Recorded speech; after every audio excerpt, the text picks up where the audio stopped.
Pathanamthitta general ആശുപത്രിയിലെ രോഗികൾക്കും കൂട്ടിരിപ്പുകാർക്കും ഓണസദ്യ വിളമ്പാൻ CPIM ദേശീയ ജനറൽ സെക്രട്ടറി MA ബേബി എത്തി. തിരുവോണ ദിനത്തിലാണ് MA ബേബി പത്തനംതിട്ട ജനറൽ ആശുപത്രിയിൽ സദ്യ വിളമ്പാൻ എത്തിയത്. പട്ടിണിയില്ലാത്ത ഒരു കാലത്തെക്കുറിച്ചാണ് നബി തിരുമേനിയും പറഞ്ഞത് എന്ന് MA ബേബി പറഞ്ഞു.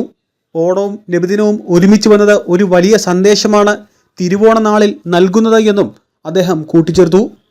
ചടങ്ങിൽ CPIM സംസ്ഥാന കമ്മിറ്റി അംഗം KP ഉദയഭാനു, ജില്ലാ സെക്രട്ടേറിയറ്റ് അംഗം Omallur Sankaran, CPIM Pathanamthitta area secretary MV Sanju, Adoor area secretary S Manoj, DYFI Pathanamthitta ജില്ലാ secretary B Nisam, president MC Aneesh Kumar, ജില്ലാ vice president Vishnu Gopal, Sooraj S Pillai, Shyamraj, Ashok Kumar, Aneesh Viswanath, Abdul Manaf തുടങ്ങിയവർ പങ്കെടുത്തു. ഹാപ്പി ഓണം. അല്ല കടയിൽപ്പെട്ട